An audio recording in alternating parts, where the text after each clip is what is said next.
Ladies and gentlemen, gather round because you are among friends and we are about to have a real talk about boots. I'm very excited today to have my friend Dave on my Real Boot Talk episode 2. And Dave, you and I have been talking for a while now, and I gotta say, man, I've been so impressed with your channel from day one. I mean, you hit the scenes just from my perspective, seemingly out of nowhere. I mean, I was on Instagram for years and YouTube for a couple years, and then just out of nowhere, I see a video pop up in my YouTube feed, interview with Andrew Svitsko from Parkhurst, and I was just blown away. First off, just by how insightful you were in the interview. Like, you really bring up really good points. You were really doing something that I kind of wanted to be doing all along, and you started that from day one. Since then, I've been talking to you, publicly on Instagram and behind the scenes. And I think we've built up a really good friendship and a really good dynamic. So I just want to take a moment first before we really get started to introduce you. If you wouldn't mind, just kind of going over who you are and how you got your channel started and the idea behind all that. Yeah, totally. Dude, it's so good to be talking today. And Yes. yeah, this is cool, right? Because we get together and we talk like this every so often, right? But being able to like record it and get more content out there, I think that's amazing. And just to kind of highlight you for a second too. I mean, you know this, but just for anybody listening, you were the guy, man. Like, as far as like getting me started, like, I would listen to some of the big names for sure, like, Carl Morowski, Jake over at Almost Vintage Style. There's various podcasts. At the time I didn't even know about Stitch Down. Otherwise I would have checked Ben and Patrick out for sure. But like, I was just like, I don't even know what I'm doing here. Like, I knew about some of the boot brands. I really liked it. I've always been into boots since I was a kid. And I've done construction work for over a decade and stuff. Not now, but before. And I loved boots. And, but I always knew I wanted more content. Like, on the internet, I was like, I can't find what I want. Like, or when I do, it's not enough. Right. And I never thought to start my own channel. And then I started watching you, and like, you were my world, bro. No, but really, like, Yes. you were like all I knew about for a while, really. And it was just like, wow. Just some guy like doing it at his house. Like, if he could do it, like, I think I can do it. The stuff he's saying sounds pretty cool. Sounds pretty good. This is the kind of stuff I want to hear. And so, I don't know, it gave me the confidence. So cool, man. First off, I mean, that's so touching to me because that's exactly what my vision was when I started my channel. As you can see, like, even my username is a username that I invented when I was 15 years old. You know what I mean? Like, it's a very amateur production, but at the same time, like you said, I wasn't seeing what I wanted out there. So I figured there must be a gap. There must be a gap somewhere. And so my whole vision was just, I wanted to fill that gap. And I realized, if I'm having these thoughts, I might as well get them out because somebody out there might be interested. And if one person's interested, then it's worth it. It means a lot to hear that from you, that I was able to help, give you that push to start your own channel. Because, man, I'm telling you, I'm not exaggerating here. Like, you've interviewed some of the biggest names in boots and heritage workwear. And you've been doing this for less than a year. Like, you've been doing this for 6 months, and you've interviewed Mark Albert Barbera. You've interviewed Wyatt Gilmore from Grant Stone. That was one of my favorites. That actually inspired me to reach out to Wyatt for an interview on my own channel. You interviewed, I mentioned this, Andrew Svitsko of Parkhurst, which was amazing. That was really cool to get to see his personality, and your dialogue back and forth was really good. You interviewed Jason from Division Road, which is the largest Viberg vendor out there. That was a really good one. That was one of my favorite interviews of yours. You had some of the best points I've heard. Connor from Thursday Boots, Brett Viberg, that was the Avengers Endgame.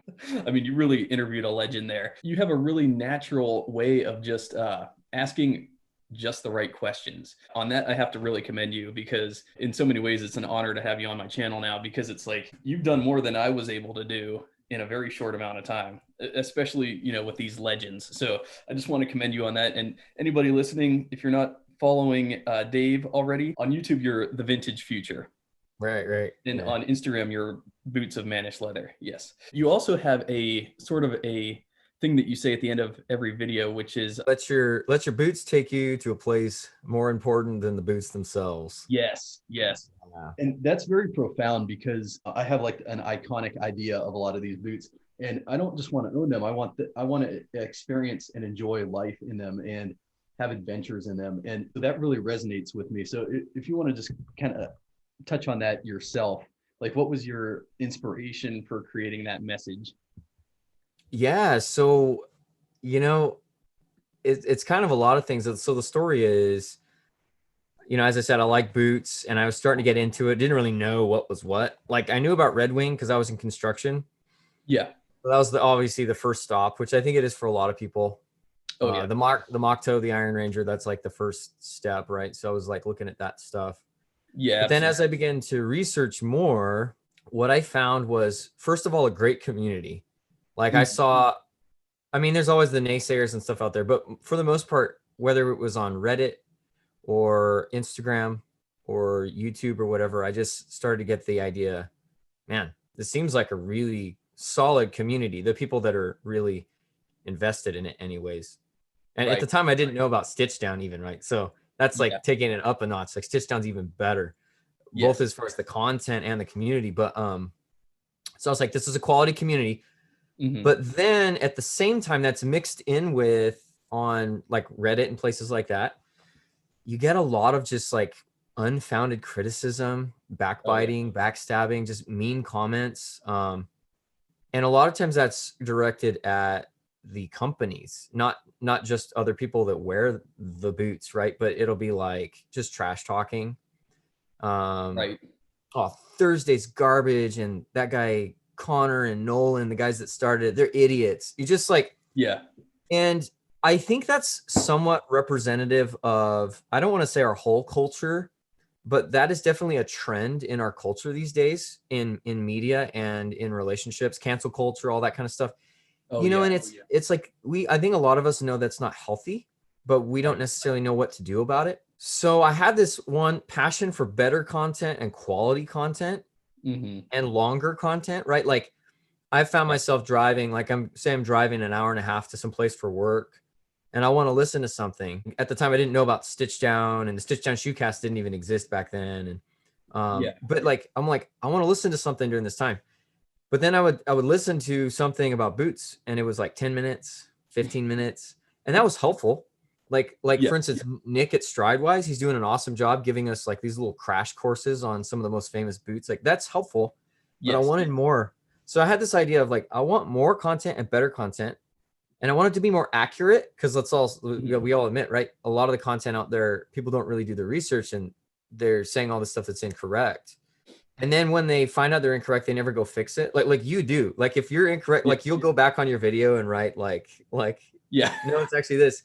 And I've had to do that too a little bit, but like I see a lot of inaccuracies. So that plus the unhealthy demeanor sometimes of like trash talking and stuff. So I was like, I think this goes deeper than boots. I'm not going to spend all this time like pushing my own faith, but a lot of this does come out of my own personal faith as a Christian in Jesus, right? This idea that, he's my true treasure. And like, ultimately after this life, there's an eternal life that means even more than this life that we're in now. Right. So that's where I'm coming from. But if you just take that general concept that like the thing that's the best about the boots and all this stuff isn't ultimately the boots themselves, but it's things that last longer. It's the places they take you. It's the character. Because this is what fashion is in a sense, like the character you have that you can exude through your fashion. The way it makes you feel, right? Like, I think that's not like the main thing in life, right? Like if you had boots versus like your own children, you choose your children, right? But so I'm not saying, but I am saying like they do make you feel good in a sense. So there's all these aspects like that I think they're ultimately more important than the boots themselves, right? So like that's kind of where that whole slogan or phrase, if you will, like came from, is like I was like, I want this whole channel, I want like all of us as a boot community to be approaching it this way, where like it is about the boots, but it's also not. It's like bringing us to a place where we have a stronger community a better community, a community based on better information, based on like more healthy interactions with each other. And like I'm just some like guy, like I didn't even know I was like decent at interviews, right? Like I just was like, I'll try this. And I don't know where it's going to go. Carl Morowski says like, if you're going to start a channel, don't do it for the money, you know, do it because you love it. And then if it goes somewhere, great, then that's cool. And so I just, wanted to do it like that. And I figured what better way than starting by interviewing people that own companies. And the reason that seemed like such a timely thing, honestly, was like a year ago, if you had asked me, hey, do you want to interview these like boot company owners on Zoom? I'd have been like, that's so dumb. Like nobody wants to do that. You know? But COVID comes along and now school is on Zoom and work is on Zoom. And suddenly everyone's minds are open to this sort of thing. Right. And I just thought, heck, people's school's on Zoom, people's work's on Zoom. Now it's not weird anymore to have an interview on Zoom. Right. So let's do it. And so I just started, and yeah, definitely at this point, the apex of what I've done is definitely the Brett Viberg interview. Just because of how, you know, popular Viberg is. But that was like, that was not even something I necessarily was looking for. I asked them all these questions, Viberg, right? And they didn't know how to answer them. So they said, we'll get you in contact with someone who can answer your questions.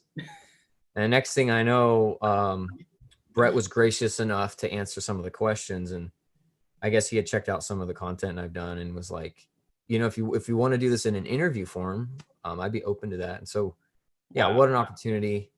I'm super humbled by it. But it's just a joy to be able to like invest, give back, you know, to this community. Cause I want it to be around in 10 years. And I don't want it to be around the way that fast fashion is around. Like it's not just about the product.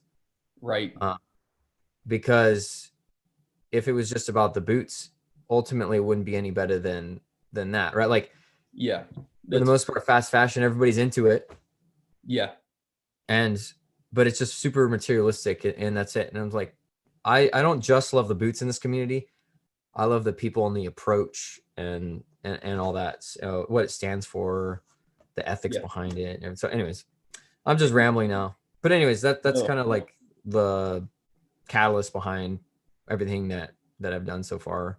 So no, amen to literally everything you just said. I mean, you're coming from this at the core, as you know, being religious and taking these religious practices and teachings and translating them into your love and passion for some of these boots. And I think when you're coming at it from that perspective, I think it's not materialistic anymore. I think it loses the materialistic value and crosses into a genuine holistic component. And like for me, and I hope this comes through in my videos, I'm doing the same thing as you are. Essentially, is I'm coming from a place of love and care and community. And that's, like you said, that's all I want to help build and foster, is just sharing with other people, sharing ideas, sharing my love for this stuff, sharing my adventure with this stuff. And I hope that that's what we're able to translate to the audience, because you're right, there's so much superficiality to fashion.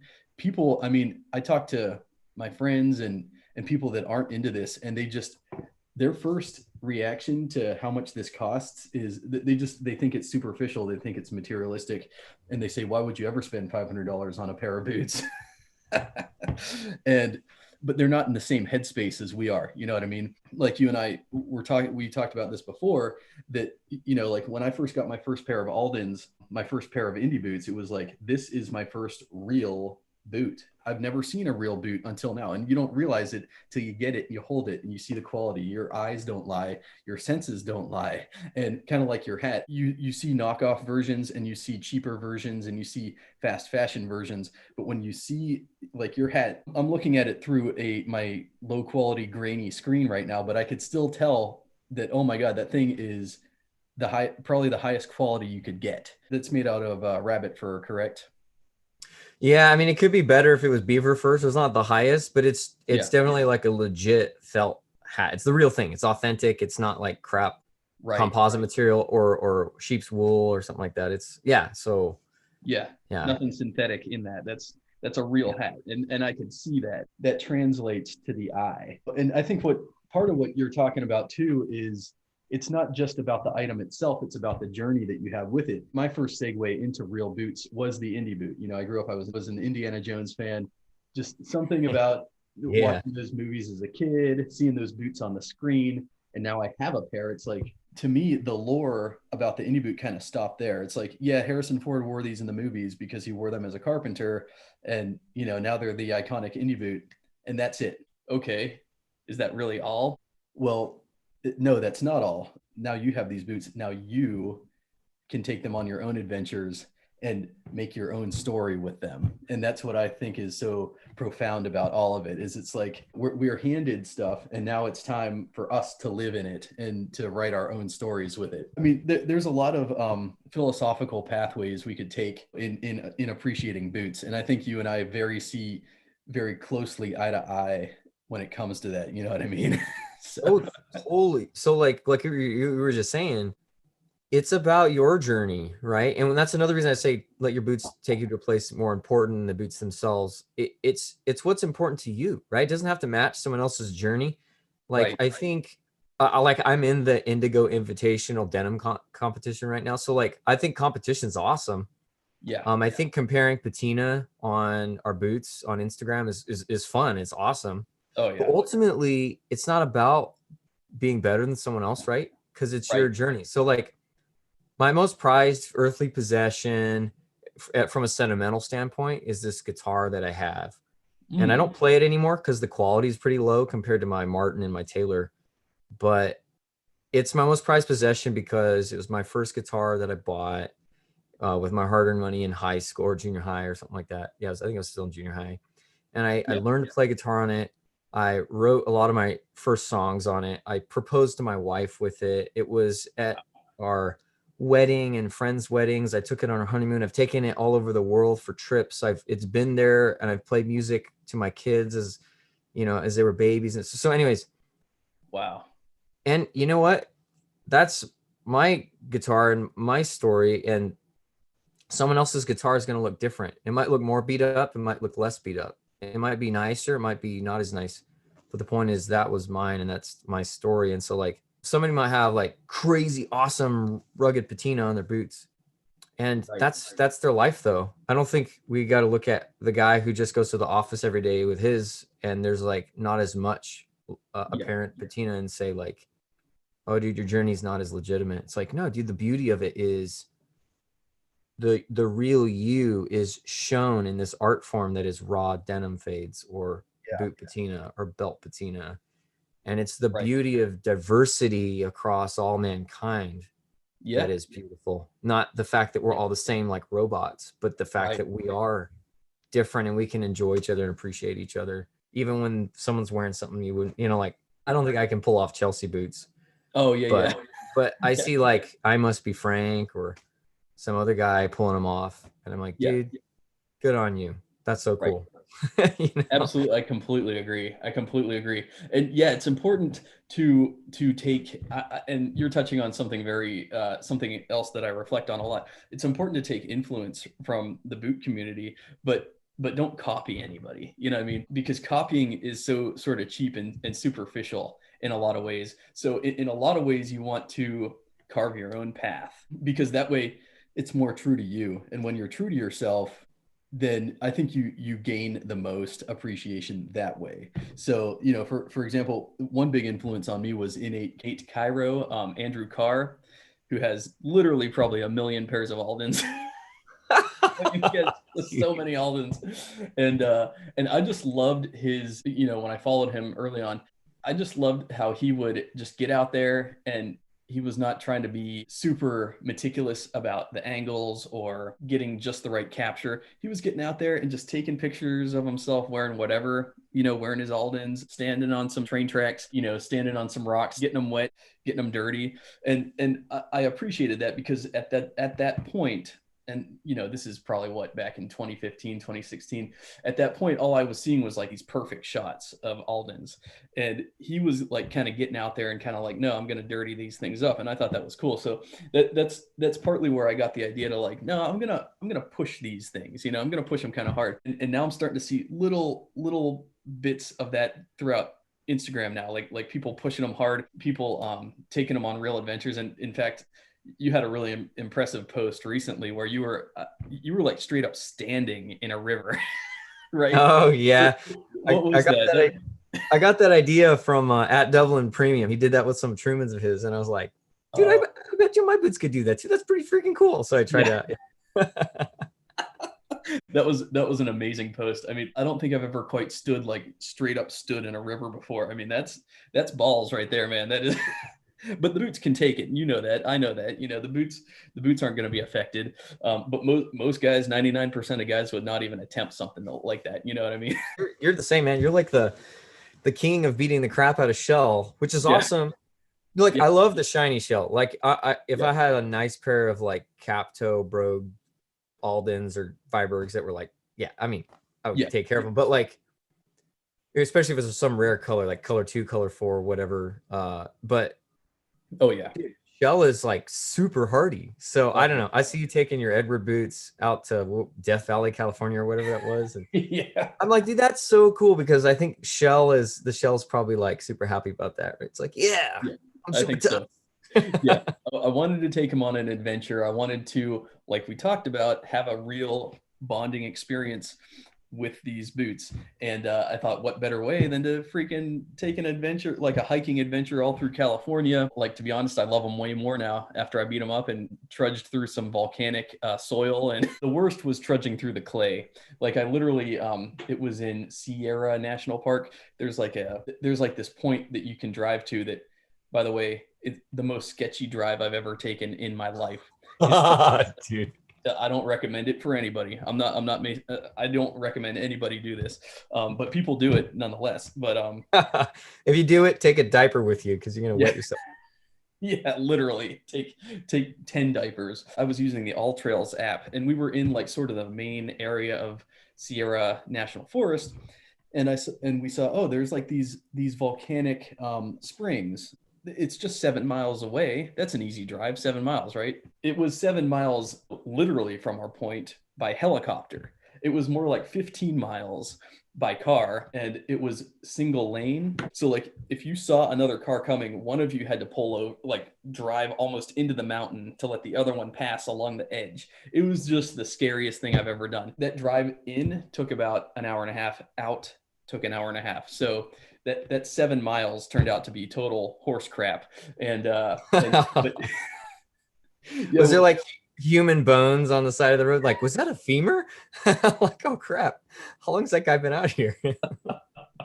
Few skulls. Yeah, he still got his Polaroid camera on his chest. Like, it was treacherous. I didn't see any skeletons, thank God. But when we got there, when we got to the hot springs, I was wearing my bathing suit, and I didn't bring sandals, so I had my Edward boots. And so I'm walking around, and to get to one of the springs, we had to walk through like this clay marsh. And I'm just walking through this clay marsh in my Edward boots, and they just got soiled in clay. Just all the way soiled. I had to wash them off in a river, and to, you know, still I could see some of the clay deposits still in the natural shell. But to me, I mean, that's cool. It's probably always going to be there. It's probably never going to come out, but I'm okay with that. You know what I mean? Because I have a cool story and cool memories. So, and yeah. And not to mention, it's like shell gets this reputation for being so durable, so hardy. Why not use them for that purpose? You know, why would I baby these things? I don't want to baby these things. I want to put them to the test, you know? Yeah, like I'm in my office here, right? And like, just some quick examples. Like I could say, like, this is my Giants hat. My best friend, I was the best man at his wedding, gave it to me. He wrote like their wedding date here. You know, like my son, I won't go way into this, but my son he's got special needs. He has epilepsy.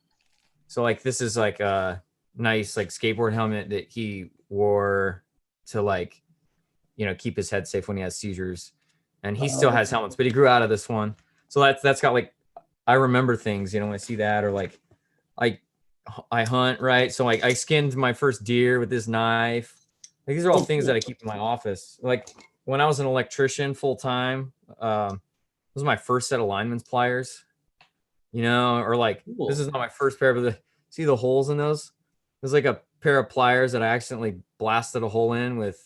I was cutting some wires, 277-volt wires in a warehouse, and you know, so like I learned a lesson when I did that. So I don't know. Those are all just examples of like with other things in life, we get that intuitively, right?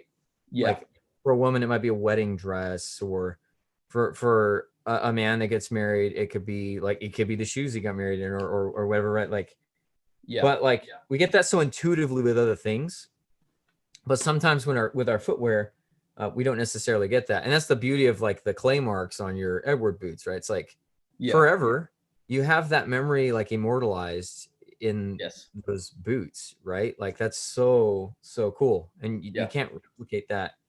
But even if there's not like hardcore patina there, like say you got more city lifestyle, it might be like, dude, I was wearing these boots or these shoes when I met my wife or my husband or whatever, right? Like this is what I was wearing at my son's birth, or I don't know, but it all means something. So yes, it does. Anyways, it does.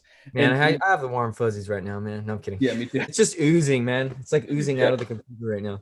I think it's really cool. On that thread, I would say that when I was a young kid, I was probably 7 years old, just to sort of to talk about how physical items can have sentimental value.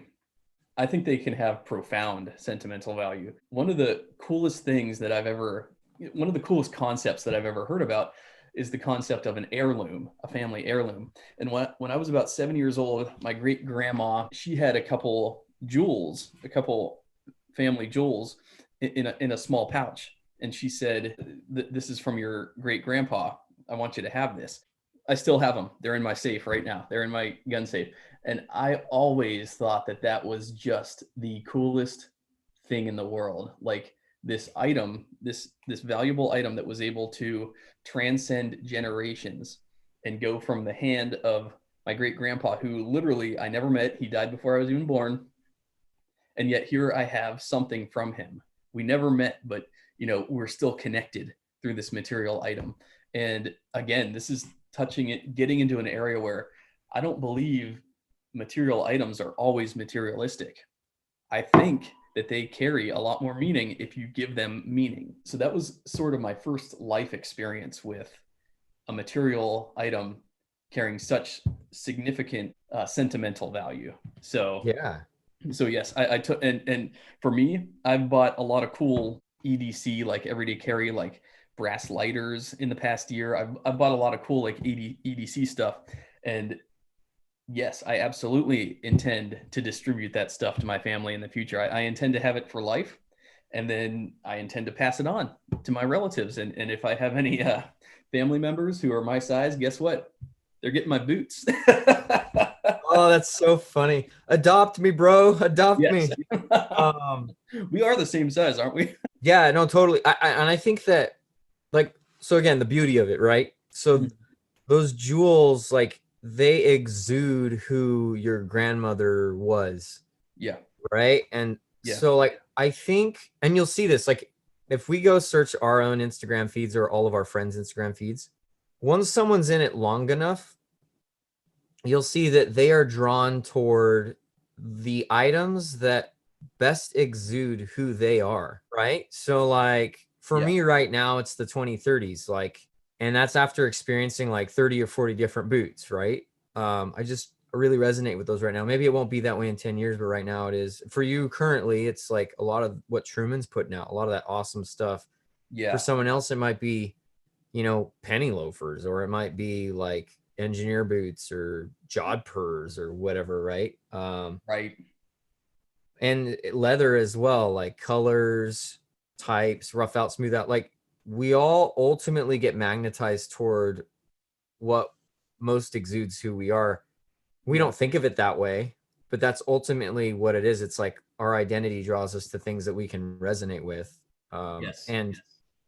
So that like adds a layer of importance to things that get handed down is Mm-hmm.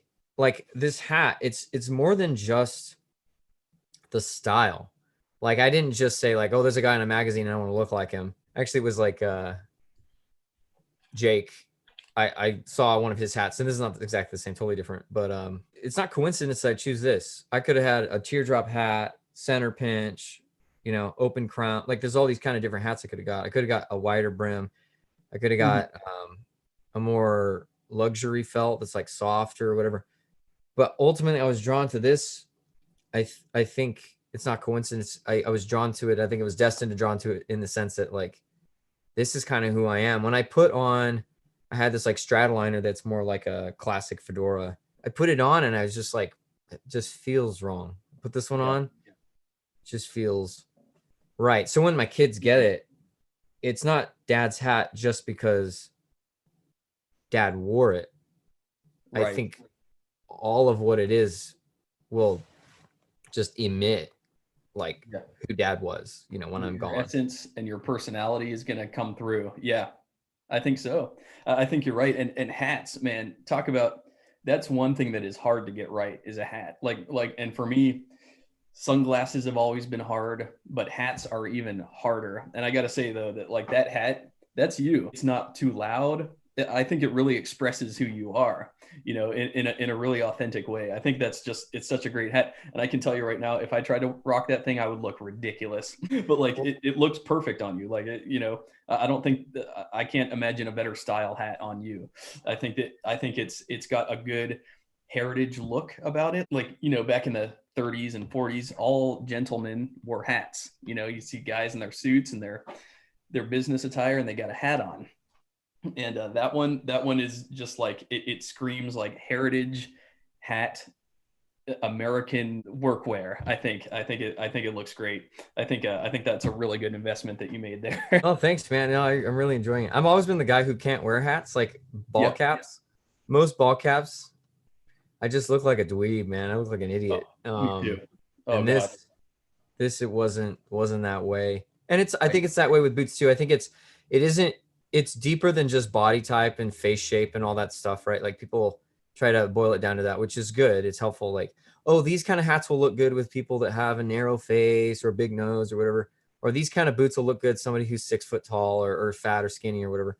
Yeah. And it's like, it is partly that, but partly that it's like, again, not to get too like ethereal and weird about it, but it's like, it has to match your essence. And I think you can tell and others can tell too when it's not matching your essence, when you're like trying to be someone else. Like I have a vast appreciation for a lot of these guys that are big names right now on YouTube and Instagram and stuff, but I'm not them. So I don't always try to be them because I don't know, I don't resonate with it. And if I tried, I would look like a fake, you know, like your boots, dude. You have one of my favorite boot collections. But I love it on you. Like I've bought 5 pairs of Trumans and I either sold them or returned them. Mm-hmm. And the boots were awesome. It's just when I put them on, I'm looking in the mirror, I'm walking around in them on the carpet. Like, I don't know what it is. I don't like these on me. But then I see them on you. And dude, I could just like scroll your Instagram feed all day. It's just like, dude, Dale and those Trumans, man. Because it's you know? Yeah. So, I agree. I agree. Thank you. I think the Trumans have a really good fit for my foot type. And I think they just nailed that rugged work boot look, you know, that's just what I love about it. Yeah. The fit, just, you know, so much about it is just perfect for me. So thank you. Which one is that? Oh, this is a Moss Waxy Mohawk. Oh, okay. Yeah. I just didn't recognize it. Yeah. I knew you had some of those. Yes. And actually I applied some neutral boot wax and it darkened up the appearance, but under the right light, you could still see the moss tones. So it like smoothed it out just a little bit, which it'll break up again as you wear it. But that's a killer boot. Oh, thank you. Every time I see those, I'm blown away. Yeah. Thank you. Yeah. They were really dry after the California trip, especially after I rinsed them with saddle soap. They were like just bone dry, and I'm not big into conditioning boots, but they needed something. And so I threw on a layer of wax on there, and And yeah, like you said, it's going to break off. It's going to break up and come off eventually. But they needed something because they were like, they were starting to feel like really dry beef jerky. So, oh, dude, we got to try bacon grease, man. That's gotta be a video at some point. Dale moisturizes his boots with bacon grease. Somebody's got to do it, you know? That way the world knows. So yeah, I think somebody has I think it's already being done, to be honest. There's a certain product that I have that smells like bacon grease. It has a real smoky smell. Actually, if you want to hold on, I'll grab it real quick. Yeah. Yeah. 1 second. All right, yeah, so here it is. It's called Hubert's Shoe Grease. And I read the description. It says it contains no animal fats, but the texture of it and the viscosity of it is very reminiscent of bacon grease to me, and it smells very smoky like bacon grease. But yeah, it says it's pine tar and beeswax.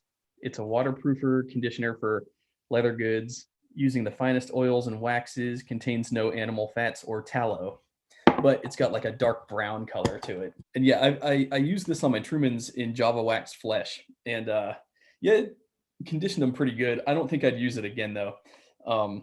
But yeah, this is good on the right type of leather. Yeah, like yeah, I probably wouldn't do it on wax flesh again. So use it to grease the axle on your lawnmower, you know. Yeah. Make that blade spin good with some good shoe grease. Yeah, I think this would actually probably be a good application for that. Yeah, for yeah, your lawnmower, or I don't know. That'd be another good video, right? It's like what to do with all your shoe care products that you wasted money on and you don't know what to do with. Like how can you like repurpose this stuff? Exactly. Like all these freaking bottles of Venetian shoe cream I have from the obscene amount of Vibergs I've bought. Like, dude, I could condition the shoes of the whole US Army with the amount of VSC I have. Oh yeah. Yeah. Oh, that's a good thing. That's good stuff to have on hand. Yeah. And you've got a lot of Vibergs now. You have 3 new pairs, right? From what I recollect. Yeah. And so one thing I don't publicize though, actually, is like sometimes I sell stuff off because I'm actually kind of a minimalist. Okay. So like when I have, let's see. Yeah. So like if I get another 20, 30, like I've probably sold something else to help go toward that. Cause I don't want to have more than like 5 or 6 pairs of quality footwear. And when I land on something, then I'll keep it for a long time. Okay. Yeah. That makes sense. That makes sense. I'm the same way. I'm a minimalist when it comes to boots. I don't. Because I'm actually kind of a minimalist. I'm the same way. I'm a minimalist when it comes to boots. I'm the same way. I'm a minimalist when it comes to boots. I'm the same way. I'm a minimalist when it comes to boots. I'm the same way. I'm a minimalist when it comes to boots. Yeah, you're like compared to the stock inventory of the Shoe Mart. I actually don't have that many. Right, compared to the Shoe Mart's entire factory, my collection pales in comparison. No, so I'll have this. Yeah, I'll have all these Vibergs, but like right now I only have 4. So yeah, like sounds kind of dumb, right? But like yeah, so like I've now offloaded the 2040s, which I still have to post the review on those. Oh, okay. Yeah, right on. Some others which we'll get into later. But yeah, currently I have the 4 2030s. Yeah. Okay. Yeah. So you offloaded those olive waxed flesh? Dude, yeah. Okay, so the story with that. Beautiful. Those were just so beautiful. I love those things. So I mean, eternally in love with the 310, the Viberg 310. And the reason I offloaded it, and I'm gonna replace it. I'm gonna get another 310. I'm waiting for the right makeup. I gotta have a 310. And I'll do a better review like the review is pretty good on the 310, but the camera quality is pretty stinking atrocious. Oh no, but not to interrupt you, but that review of the 310 was so good. I mean, you dove into so many good insights, and like I feel I've never owned 310s or even seen them in person, but I feel like I'm very familiar with it now from your review. I mean, you were just so thorough with it. It was very good. So anyways, go ahead. Thanks. Yeah, glad that helped. Yeah. So there's 2 reasons. One, I personally don't like olive wax flesh as much as I originally did because I Okay. don't like how it wears. And that's for my lifestyle. The reason I don't like it is this, it's more of a T-core. So it's only green on the surface. And I'm pretty rugged. Huh. Like I beat the crap out of my boots. And I'm not saying that as like, I'm not like bragging because honestly, I actually don't like how much I beat boots up. Like Yeah. I wish the patina process could draw out much longer to be enjoyed for longer. But Okay. that's just how it is. I just do a lot of active stuff. And so like my boots and I don't have as many boots, right? So I rotate them like literally every day. And so it's like I have 4 pairs right now. 1 pair is my Sunday pair. So I'm rotating 3 during the week. So I'll put more patina on a pair of boots in 2 weeks than some guys do in a couple months, right? Right. Right. So having a lifestyle like that, it wasn't long before that olive wax flesh looked a whole lot more brown and tan than it did olive. Oh, no kidding. And it was Interesting. like, Okay. if I keep wearing these things in like literally just 1 year, they're Yeah. not going to be olive anymore. So I was like, for guys who like walk around in them and they're not beating the crap out of them, olive wax flesh is killer. Yeah. But for me, I'm in the market now for something that is green, that keeps its green for a long time. So like Viberg has like some good like mushroom and bamboo, they call it green rough out kind of leather. Those look cool. Yeah. And That then the other mushroom reason chamois. the other reason I got rid of the 310 is I kind of ruined it. So again, I beat my boots up. Yeah. The toe structure in those, as Brett said in the interview I had with him, is basically the ping pong. Yeah. It's like the thermoplastic. So that's fine, unless you crawl under a house with your boots, which a lot of guys are like probably thinking right now, you're an idiot for crawling it. Well, that's just what I do. So whatever. Yeah, that's what you're supposed, that's what they're for. And so ultimately I was like kneeling on them a lot and stuff, and that ridge that we all love on the 310 started like getting really rounded. Oh, And really? it didn't really look like as much like a 310 anymore. And you can fix that. But so ultimately I decided I'm going to offload these. I'm going to wait patiently. And when I find a pair of 310s I really love, Yeah. I'm going to get them in a different leather. And I'm going to make sure they are one of my more casual boots that I, instead of beating up, like I'll wear it out on, not like baby them, but like just they'll be on nicer occasions. I'm not going to go like do yard work in them and stuff so that I can keep the ridge. Sure. How's the story with those? But anyways, I sell boots to get other boots. But then once I find one I really love, like I keep it. So like the 4 I have right now, those are permanent. I'm not ever really getting rid of those because I've tested enough sizes and makeups and stuff to know that brown Chrome XL service boot, color 8 Chrome XL service boot with the black tongue from Brooklyn Clothing. Oh yeah. Faded wheat chamois rough out with the unstructured toe, and my veg tan Horween Dublin 2030s with a brogue cap toe. Like those are lifetime makeups for me. Right. And from now I can start expanding into the specialty stuff and the really niche stuff, like a special pair of 310s or like Roll Club or I don't know. I've got some Nix Builder Pros on the way for like a construction pair for when I do home projects and stuff, and that'll extend the life of my other boots because I won't beat them up as much. I'll wear those Nix. Yeah, as the beaters. Yeah, that's a solid plan. Actually, in your honor today, I'm wearing my Viberg color 8 with a black tongue. Ooh, yeah. I wish I wore mine. I'll post a pic of them later. That pair of boots is a grail pair of Vibergs. I mean, I know a lot of people, they don't hold Chrome XL on the same pedestal as some of these other leathers, but I really still love Chrome XL. And yeah, that color 8 pair is just incredible. So gorgeous. Color 8 with black. I don't know. It works so well. That pair of 310s that you had, I'm not gonna lie, when I saw you with those, I went searching the internet to see like what 310s were out there, and I couldn't barely find any. But yeah, you inspired me to get some olive wax flesh one of these days. But you're right, wax flesh is a T-core and it's not completely struck through, meaning so when you wear off that outer layer, what's underneath is the natural color. And so as you scrape it, as you scratch it, kind of like Chrome XL is this way too. Well, at least my black Chrome XL is this way. But when you scrape it, it reveals the natural undertones because it's not the dye is only on the surface. So yeah, but I love that wax flesh, but that makes sense. The more you'd scrape those up, the more they'd turn into more of a drab tan color. And but yeah, when they're fresh though, man, they're beautiful. Oh, it's got the beautiful, Yeah, amazing. well, and like Dublin Premium, he has the same exact pair, literally the same exact pair. He's the guy that got me into the 310 actually, and but he more wears them. He walks around in them and stuff. He's not like trying to reframe a door, you know. Yeah. I don't know.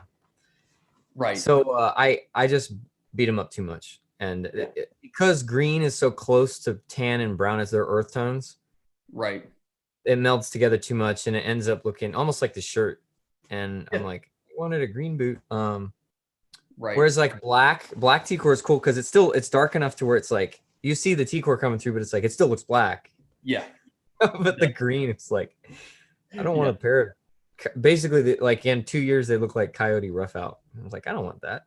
Yeah, I'm with you there. Thank you for that lesson. I think we could all learn the lesson from from olive wax flesh. You know, if you want to maintain that look, you know, I wouldn't say baby them, but don't like totally try to destroy them. Like I'm not gonna lie, my Java wax flesh Termins are now in the phase of they are my work boots.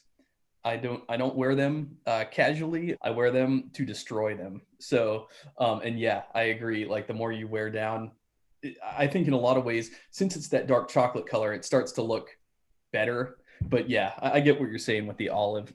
But and that actually brings me to my next point. The whole topic of discussion for today is green boots and why we love green boots. Yeah.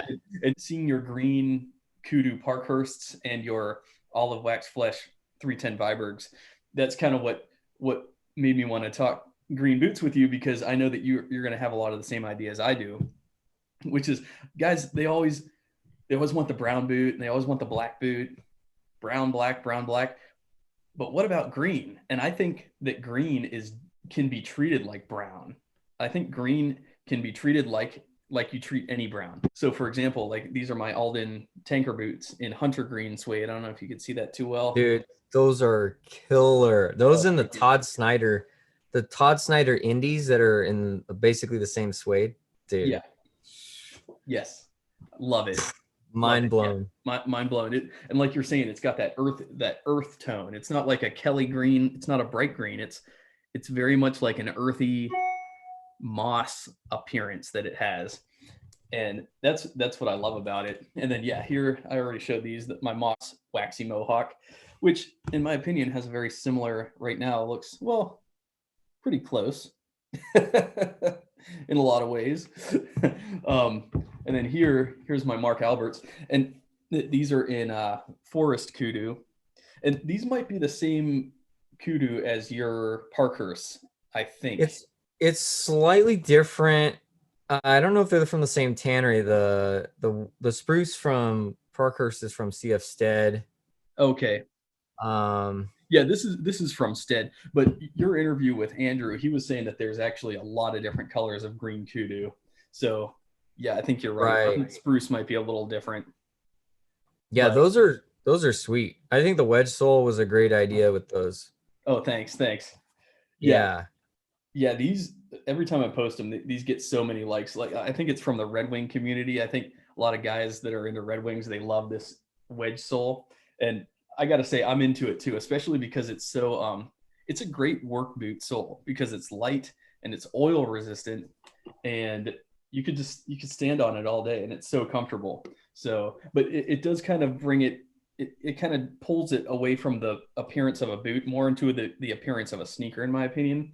But I think it's great. I think it's a great switch up from the traditional commandos and the traditional leather soles. You know, I think I enjoy the wedge soles. Yes, thank you. And then here I have my oh, dude, the color 85s. Color yeah. 85.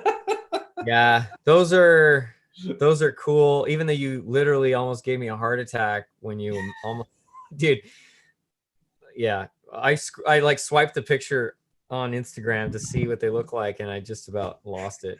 Right. Like, dude, what did you do to your boots? But you fixed them. They turned out really nice. Oh, thank you, sir. Yeah, I'm proud of the result.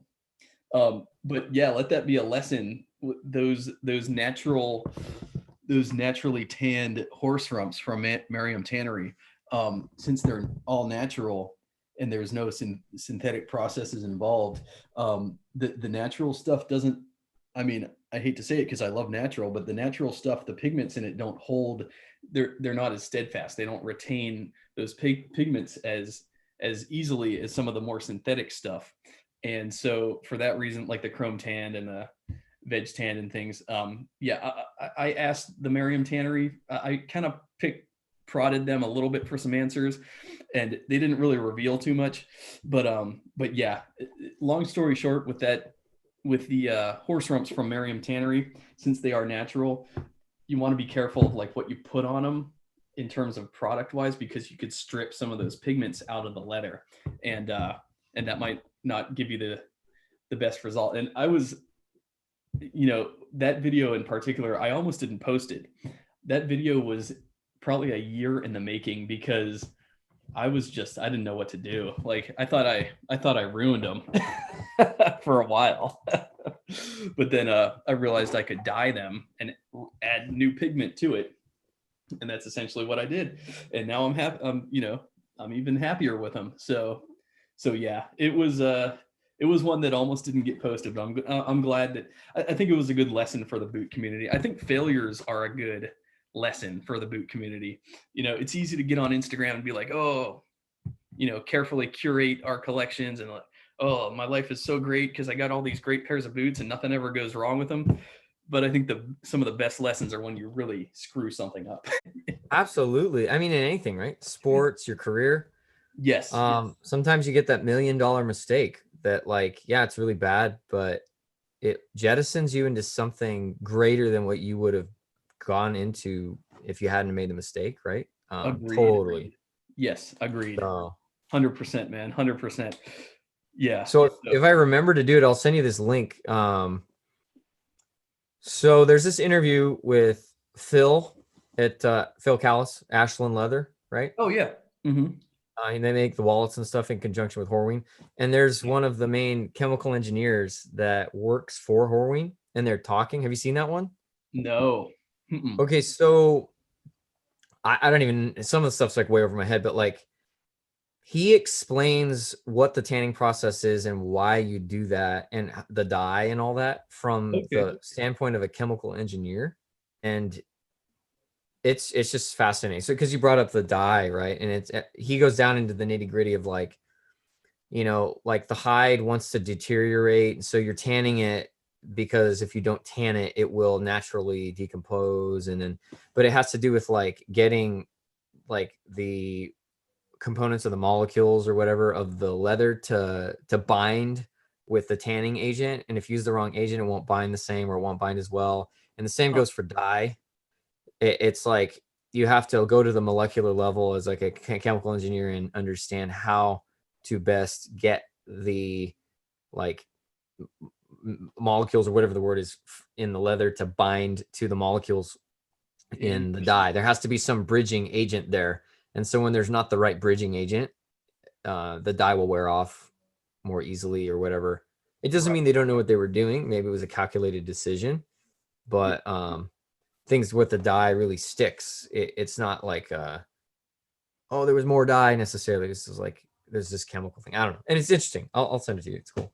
It's very interesting. And that leads me into a whole other tangent, which is that there's so much to understand about leather. It's animal skin, but what is skin? Well, really, it's a bunch of fibers. And, a lot of people don't realize this, but, this is actually sort of like things can pass through the leather and the leather still looks the same. So for example, you could dump vodka on this, and the vodka will absorb into the leather and either come out the other side or evaporate out. And the next day you won't even hardly be able to tell that you spilled vodka on this. Same with water. You could get this stuff wet and the water it passes through the fibers, Same with grease. If you were to spill like butter on some of your leather, that butter could pass through. It doesn't necessarily stick. Now I've had some pairs where, I've gotten grease on them and it leaves a grease stain for a while, but eventually the grease comes out. It's very interesting. And that's one thing that people, at least for me initially, I didn't realize about leather is different leathers have different properties, and some of them show stains and some don't. Some repel the stain, but some absorb the stain. And then, but for some reason or another, whatever chemical or whatever lipid or whatever that caused the stain initially doesn't stick to the fibers in the leather. Like you're saying, it doesn't bind. And so when it doesn't bind, it leaves. That's really how it works. And so like what you're talking about, to get a dye to stick and to stick permanently, there has to be a deeper chemical understanding of what's happening when you're dyeing these skins. And I read something from the Horween Tannery that, you know, there's different floors apparently, and like the first floor where they get the hides from, you know, they get all the hide from the beef industry, from the meat industry essentially. So it's not like they're slaughtering animals for leather. No, they slaughter the animals for meat. So don't feel bad wearing leather because the animal was already used for the meat anyways. But apparently, yeah, there's different floors at the Horween Tannery, and the first floor is like, it smells horrible because they have all like these decomposing hides. Yeah. And that's at the phase where they're gonna de-hair and do some other stuff, denature it somehow. I don't understand it, but it is very interesting. They need to get the skin to a point to where it's not going to decompose. It's kind of like mummification, if you want to think of it like that. You want to treat the leather in a way so that it doesn't decompose, but then you also want to imbue it with certain qualities and properties and colors. And that's why I would love to just volunteer at the Horween Tannery for like a month. Just like, let me work here and teach me everything. Because I'm not to like sell your secrets, but I just want to understand what's happening here. Oh yeah. Yeah, for sure. And what you were saying about Phil, like, oh my God, I learned so much on his channel. He is a leather sensei. I tell him this all the time. I'm like, dude, you are a leather sensei. Like some of the information that we share with the boot community is just so amazing. I mean, in my opinion, he could probably charge for his content because it's like, he's really informing people that the intricate processes involved and the intricate properties involved with these different Horween leathers. Yeah, I love his channel. Thank you. I'll have to check out that link. I'll actually include it in the description below when I post the video. So I totally agree. It's fascinating him.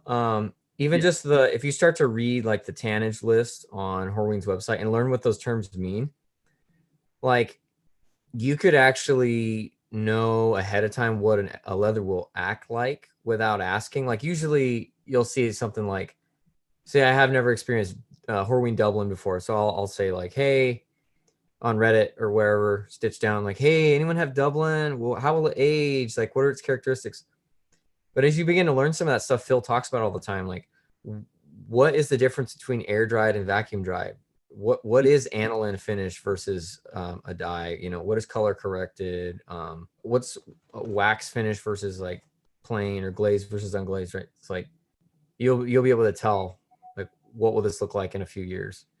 Interesting. So I'm not that guy like Phil is, but that's why he's right. He's so great to listen to. Yeah, he is great, and I think that's what we love though, is we love this journey of discovery. You know, we love to discover the different properties of leathers because the leather can teach you things as you wear it, as you age it, as you wear it, take them on your adventures. You're constantly learning what the leather can do, what it, you know, when it gets wet, what does it do? When it gets dirty, what does it do?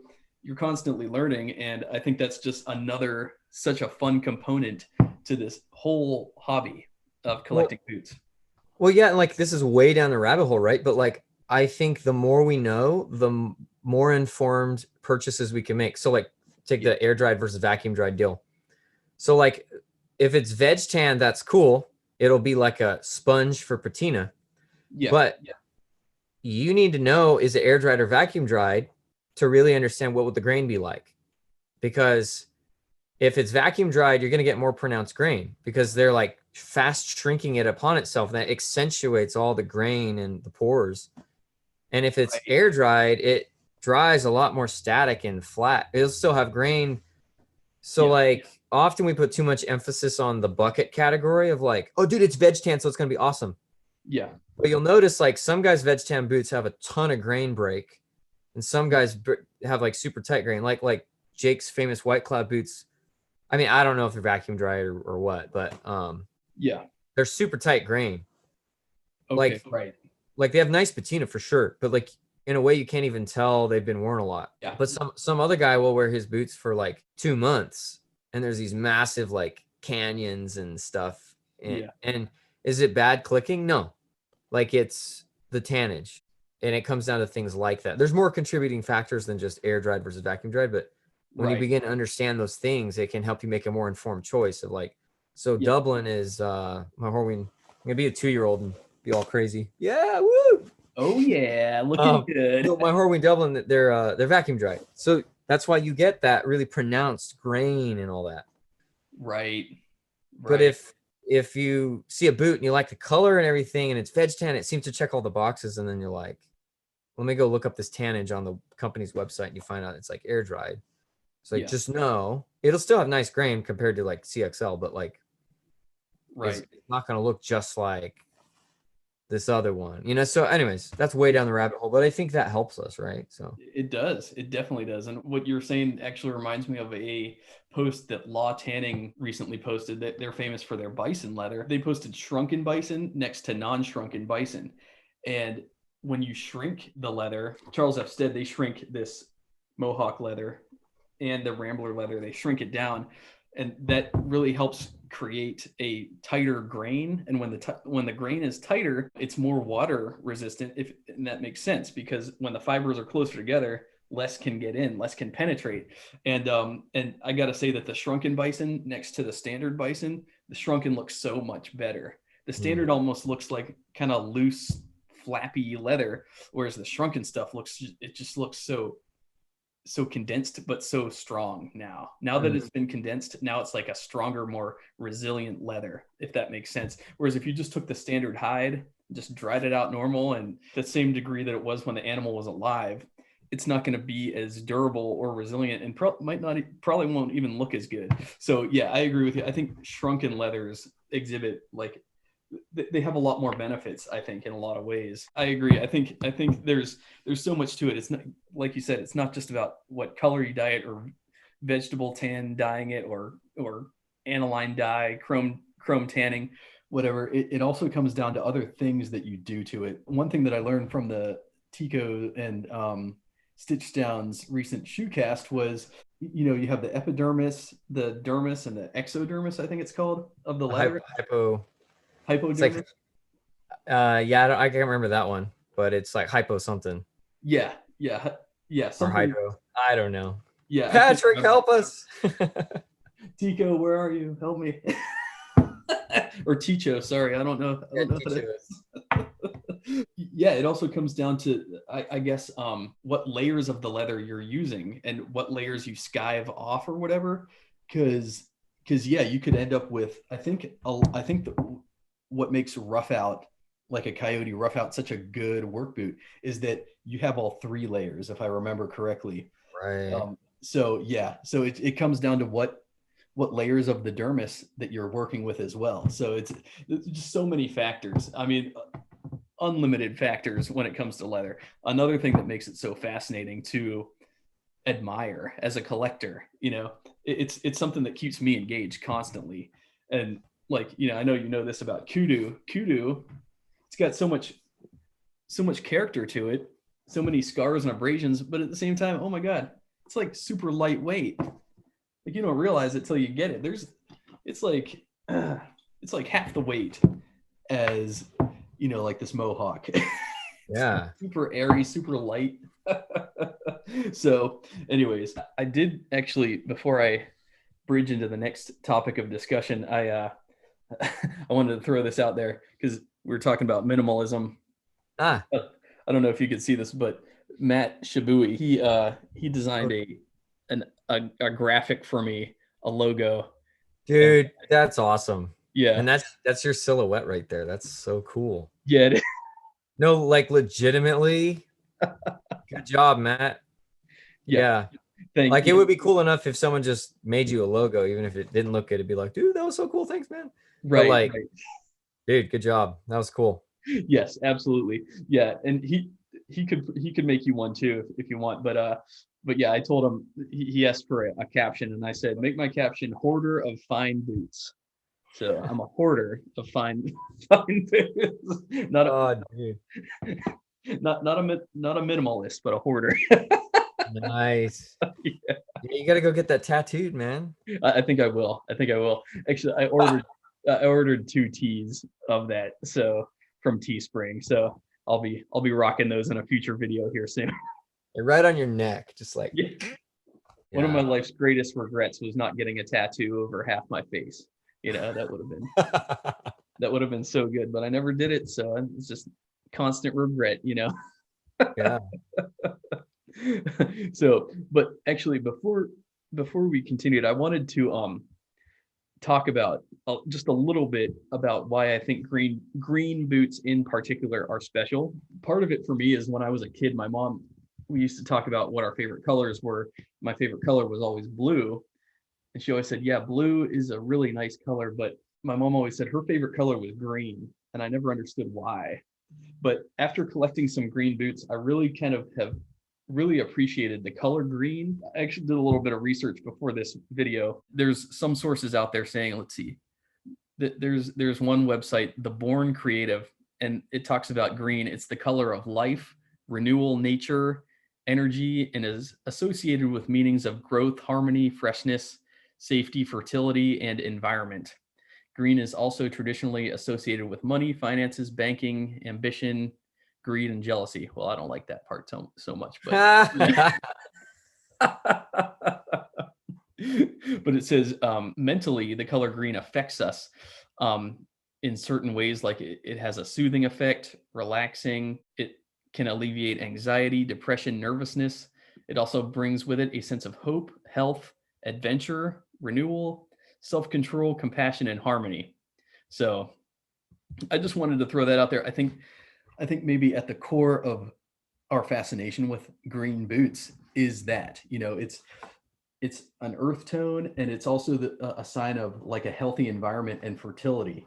When you're around green, lush plants, and you're in the middle of a green, lush forest, and you see all the different colors of greens, the mosses, the leaves, all that stuff. I think that makes you feel good in your soul. And so I think that's partly why I am so drawn to green boots, in particular green. There's something very, I don't know, almost natural and instinctual. I think I have an instinctual attraction to this color. So yeah, that's why green boots are special to me. How about you? Why do you think that you in particular are drawn to the greenness in boots? Well, first of all, like, I think your description was like stellar. I think I resonate with that a lot. Cool. Yeah, like in my own words, to like just regurgitate what you already said, I would say, yeah, green in my mind is like the comfort food of boots, right? Okay. If we're talking boot colors, it's like comfort food. Right. Like you said, it just, we're earthy creatures, right? Yes. We belong to the earth. We're people of the earth, right? From the earth, and when we die, we go back to the earth, kind of thing. And absolutely. I think that's good, right? Yeah. Even if we're doing, SpaceX is exploring the cosmos, right? And it's like, no matter where we go in the universe, which is cool, I think it's awesome. Yeah. Like Earth will always be home. Even if, let's just say, like on the movies, Earth were to be destroyed and we have to live somewhere else or whatever, some crazy scenario. Yeah. In the annals of history, we'll always think back to Earth as our original home, right? Like, I don't think we're going to lose sight of that. So anyways, I like it for those reasons you said. I won't try to redo what you just did, because I think that was exactly what I would say. Like, that's totally the deal, man. And cool. So from a fashion sense, the reason I like it is I think blue resonates with me a lot. It's, if not my favorite color, one of my favorite colors. Yeah. But that I'm always wearing blue jeans, and most people are too. So that's kind of like, unless you want to be super monochromatic, which for some people they enjoy that. I do sometimes, but for the most part, I don't like being monochromatic. You got to choose a different color, right? Yeah. And blue jeans are practical because I could say, well, I'll wear tan all the time, so that I could wear blue shoes. But I'm a dad, you know, currently, you know, when my kids grow up, maybe it'll be different, but like tan pants just don't work because, you know, baby puke, baby food, dirty diapers, dirt. You know, I was at one point, but I don't any longer want to be the dad that doesn't want to pick up his dirty kid because he's afraid he's going to mess up his clothes. I think when you do that, not to judge anybody else, but just to cap on myself, like I think I had my priorities backwards. Yes. It's like my kids are more important. So like if my clothes that I want to keep clean are getting in the way of being a good dad who's not afraid to pick up his kid that just stepped in a mud puddle, then I need to change. Yes. So that the kid doesn't feel like they're put out just because they got dirty. It's like, no, they had fun. They have a great memory. Like they were playing in the mud. Kids love that. That's cool. I don't want it all over me, but I don't want it to be like, get away from my $400 custom chinos. Like, it's like that. What's up with that, dude? You're dad. So yeah. Jeans are dark. Jeans are cool. And so then the next color is like, well, green, because earth tones rock. Brown and green, I think that's where it's at. So I don't know what else to say other than that. I love green. I agree with you. Blue I already have in my jeans. Brown I usually have in my other, you know, accessories like, you know, my watch strap or my belt or whatever. Yeah. So it's like I don't want something else all the time that's of that color. What can I do? So green is like a way to be, it's like a way to be edgy, fashion forward, different, outside the box, but not too loud and not too ostentatious. Right. So it's like your way that you can exercise some uniqueness without really sticking your neck out there. Right. You know, that's how I feel. Exactly. It's not like you're throwing on a pair of ultraviolet shell cordovan, you know, cap toe boots. That would be sticking your neck out. I agree completely, 100% with everything you just said. First off, yes, I think the green really is a way to be unique because most guys, they want the browns, they want the blacks. They don't even think about green boots. So yeah, wearing a green boot, even though it's not loud, is a statement of individuality. And in my mind, it makes you even a more interesting person because if you have on a pair of green boots, I mean, what was the evolution that brought you to that point? You know what I mean? That's a strong evolution to go from browns and tans and blacks to green. That's in my mind, that's an impressive style evolution. You know, because to me it shows that you put a lot more thought into your footwear than most people do. Most people aren't going to go into a store and see all the boots on the walls and grab the green pair. That's not 99% of guys are not going to do that. So I think the fact that you're wearing green boots to begin with just shows that you're an interesting person already. But then also what you're saying, so much of what you said about being a dad resonates with me because I agree 100%. The second you cross the line, in my opinion, from caring more about your outfit than caring more about getting your outfit dirty than your kids, that's where you've crossed the line into materialism. But when you're willing to, you know, get your boots dirty and get your outfit dirty to pick your kids up out of the mud, I think that's when you're actually loving your clothes. You're using them as the tool as they were designed. And I think that's when you're living your life right. You know, I think that's when you're using your style correctly.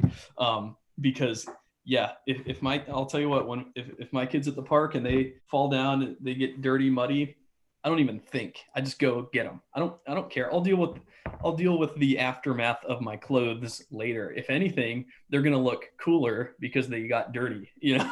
So yeah, they got some scars on them. And that's honestly kind of what I want. I don't believe in babying any of this heritage workwear at all. It's not what it was designed for. And the more you live your life in them, the more you realize that, and that these are like, I haven't crawled under a crawl space and dragged these against concrete, but I did take these on hikes through, you know, a lot of the different national forests in California, and I got them dirty. And that's, I can tell you that's what they're there for. These aren't for just walking around the mall.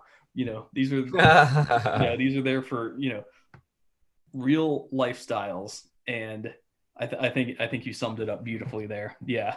Yeah, like I mean, not that I want my kids to just like destroy my stuff. I won't let them take my hat and just like jump on it, you know. Right, But right. within reason, I think if we're really about, not everyone is, and that's okay. But for me, I like the patina, I like the raw denim fades. Yeah.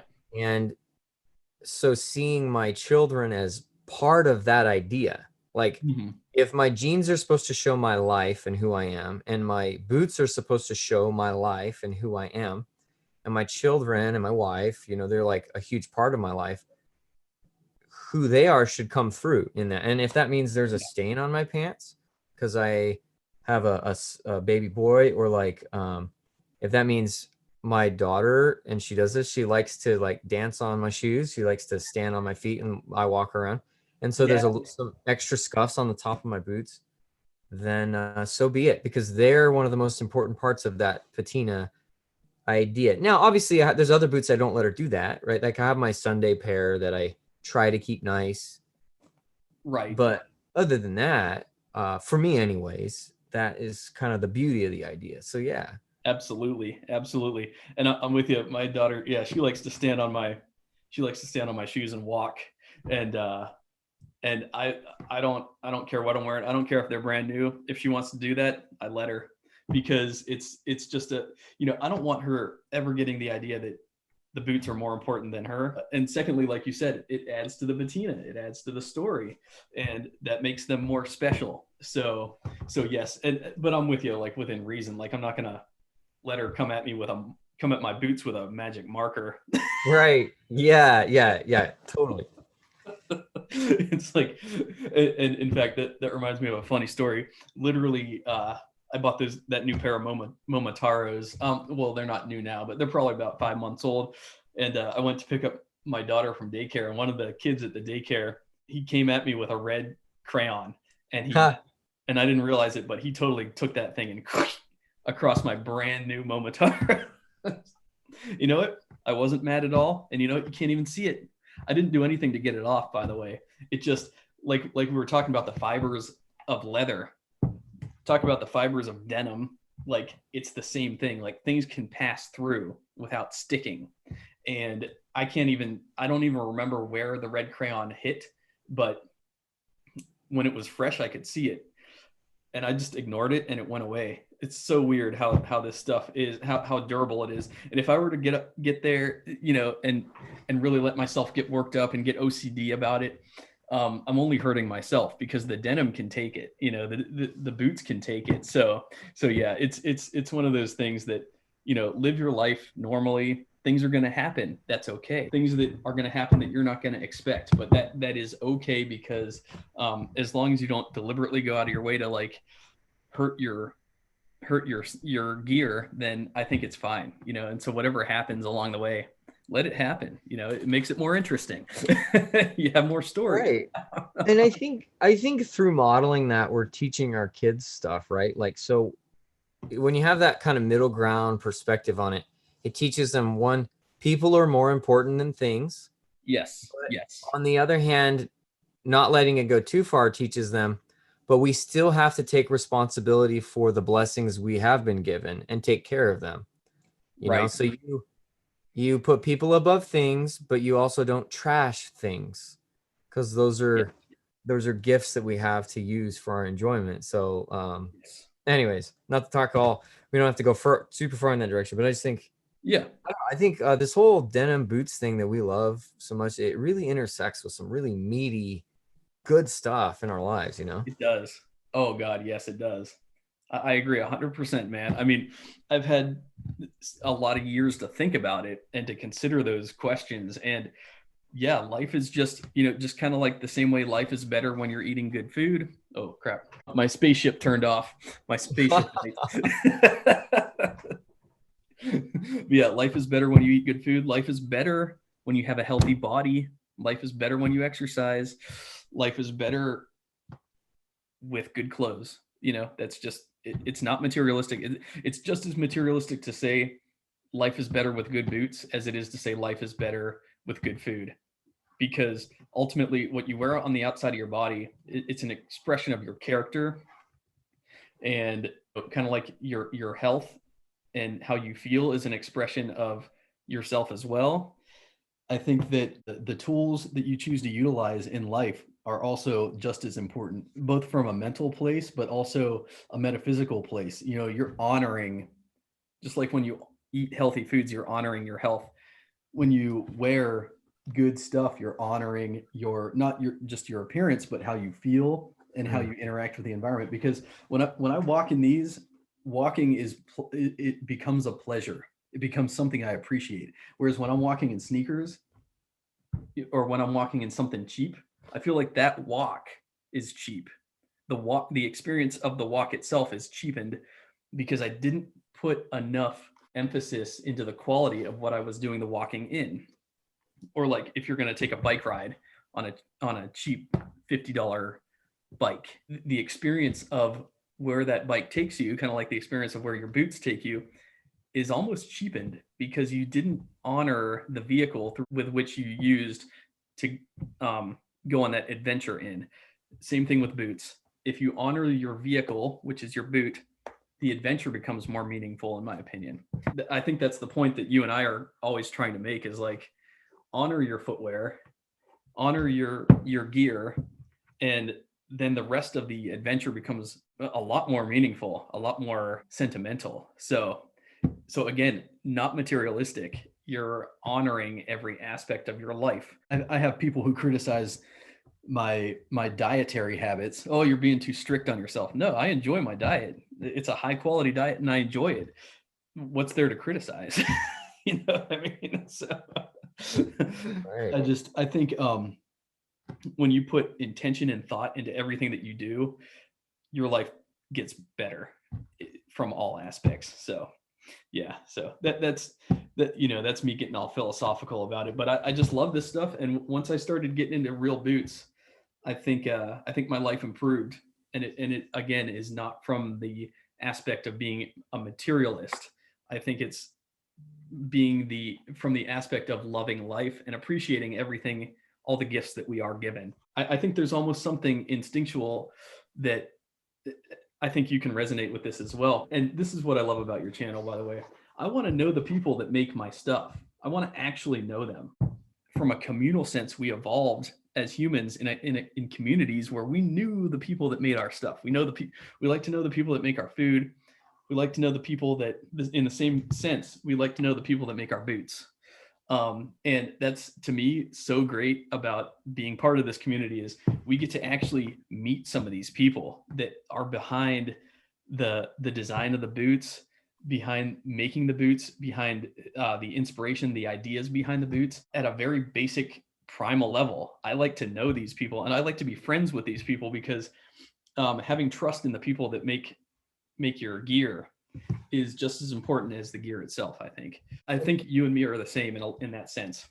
So it's so interesting you bring that up, because it kind of goes back to what we were talking about earlier about how I think we gravitate toward things that we resonate with, because what we're really resonating with ultimately is not the thing, it's who made it. Right. Yeah. So like, yes. Ultimately, the reason you don't see like Alden making something like White Cloud, or White Cloud making something like Viberg, or Viberg making something like Parkhurst, or Parkhurst making something like Truman, is because they're different individuals. Yes. And they're technically physically capable of making each other's footwear. Yeah. They're not going to do that because it's a creation from their own mind and heart and soul. And so like, ultimately I'm finding, you're finding that you resonate with like Vince and the whole team at Truman. That's what they put out. I'm finding that I resonate with Viberg. Someone else resonates with Red Wing. Yeah, you're not just resonating with the materials, right? You're resonating with the whole philosophy behind it, and the methods and the experience. And I think each thing has its own, again, not to be all weird about it, but yeah, like every boot makeup, even if it's the same model, it's got its own, it's like its own thing. It's a whole unique work of art. Yeah. It's got a brand image, a brand personality, right? And we're all doing different things. So like, I'll bring Jake up again just because Jake is very prominent, right? He really what he enjoys is the precision and the stitch count and straight stitches and all that stuff. And that's good. That's great because that's who he is. Right. I don't want it to be sloppy, but I don't really enjoy that stuff. That's not me. I'm never going to be your fine craftsman. I couldn't be a watchmaker, right? I'm blue collar. I was a construction worker, so I'll make good stuff, but I'm not an artist. My brother is. He literally is a sculptor by trade. Oh, wow. And he is precise. Anyways, but we ultimately find so I resonate with apparently I resonate with Brett and the Viberg family and all the people they have working there because they exude something, they create something that's along the lines of what I would probably create. Right. Whereas for sure. Godo-san is putting out things along the lines of what I think Jake intrinsically appreciates. Because that's how he is. That's how he would make it, I think, if he was making boots. Yeah, that's true. That's a great point. I think about that all the time. I think you probably do too. Like, oh man, I'd love to learn how to make boots and just start making them myself. Oh God, could you imagine? That'd be awesome. Like, what would we do? Oh my God. Yeah, one day, I hope maybe as a retirement hobby, I can figure out how to knock something out. And yeah, I'm not gonna lie. Just this week, I started researching like the different tools you need for leather working and stuff like that. Maybe one of these days, I don't know. Knock on wood. Maybe one of these days, I'll transition into maybe building my own boot, making my own last. But for now, I'm just appreciative of what my fellow brethren are able to produce for me, and I'm happy to shell out for it because I believe that supporting these brands is important. And yeah, like you say, each maker has their own personality and it comes through in their boots. And I think that's ultimately what we appreciate. And yeah, going back to the whole, like, I want to know the people that make my stuff.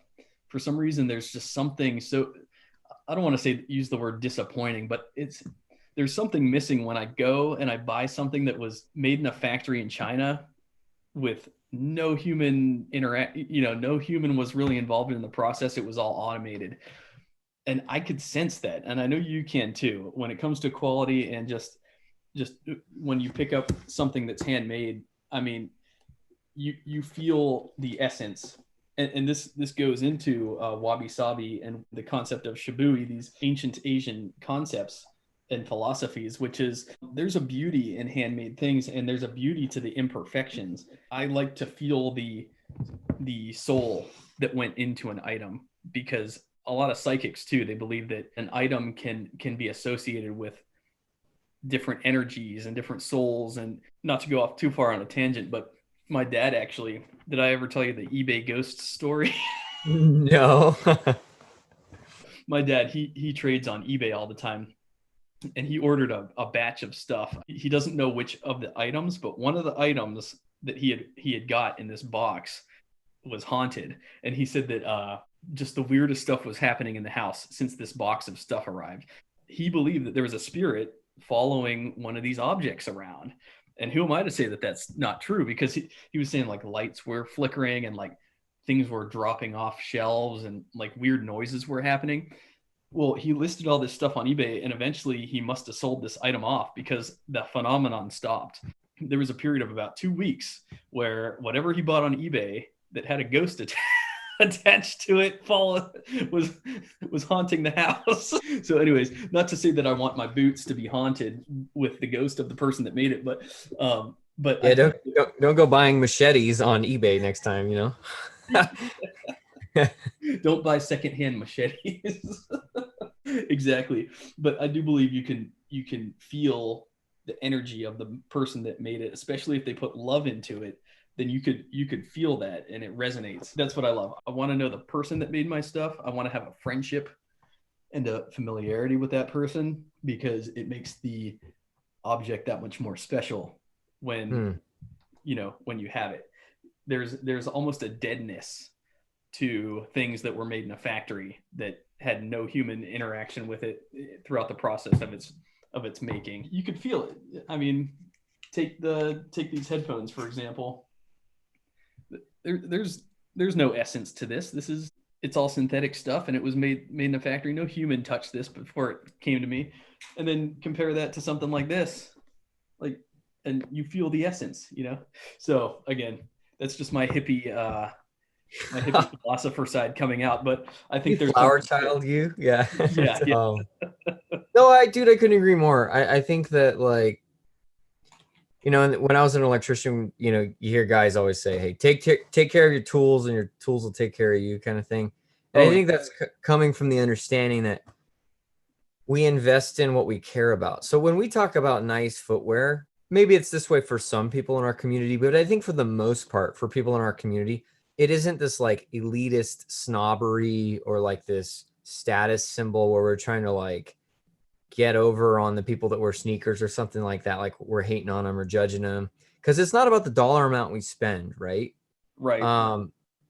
It's the idea that, like, in the same way with tools or relationships, right? Like my wife and I, or whoever a person listening, their significant other might be, they're investing back and forth. And that's because there's value there.